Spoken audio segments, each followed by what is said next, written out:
So when a deformable body is subjected to a tensile force, such as this bar here being stretched in tension, not only does it elongate axially, but it also contracts laterally, which we can clearly see in the necking behavior of this steel specimen. Conversely, when a deformable body is subjected to a compressive force, as this rubber specimen is here before and after loading, it experiences both axial contraction, shortening in the axial direction, and lateral expansion, getting wider. As defined in Chapter 2, normal strain is quantified as the change in length of an axially loaded member divided by its original length, where epsilon, normal strain, equals delta, the change in length, over the original length L naught. This normal strain occurs in the longitudinal or axial direction, and therefore we call it, specifically, longitudinal normal strain.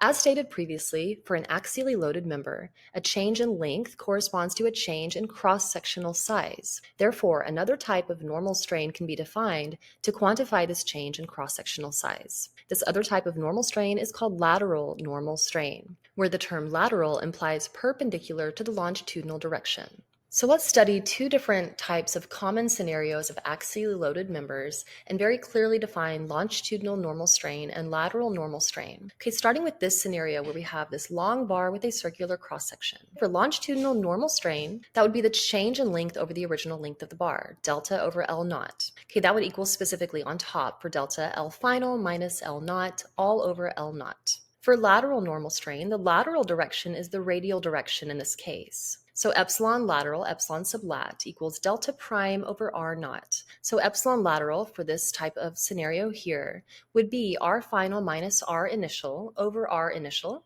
That would also be equal to D final minus D initial over D initial. So we can do this calculation in terms of radius or diameter. Now for another common scenario, we have a rectangular prismatic bar. Okay, so this long bar with a rectangular cross-section. Okay, so let's define longitudinal normal strain, which as we said is denoted by epsilon sub long. That would be delta sub z over z naught. So I am using some specific notation here to try to make it very clear what all of these quantities represent. Okay, so notice before we go any further that we have the z direction defined for us, that is the longitudinal direction, and then we have the x and y axes defined for us as well, both of which represent the lateral directions.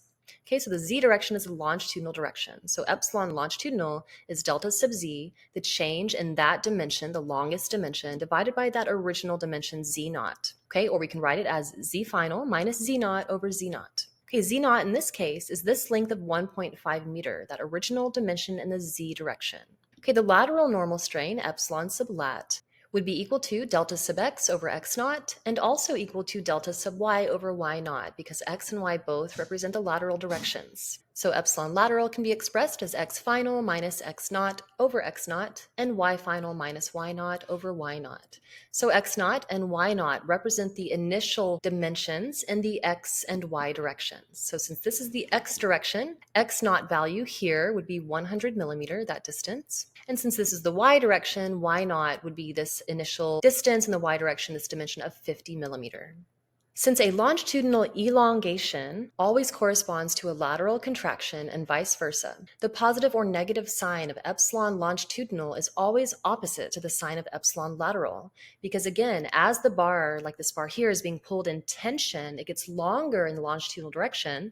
That's a positive change in length, while it gets smaller in the cross-sectional dimension. So that's a negative change in that cross-sectional dimension. So one of those signs is positive, one is negative. The signs are always opposite for epsilon longitudinal and epsilon lateral. For instance, for this member subjected to tension, epsilon longitudinal is greater than 0, as we just said, since it elongates in the longitudinal direction. And epsilon lateral is less than 0, a negative number, since it contracts in the lateral direction. For compression, the opposite would be true. For compression, epsilon longitudinal would be negative and epsilon lateral would be positive.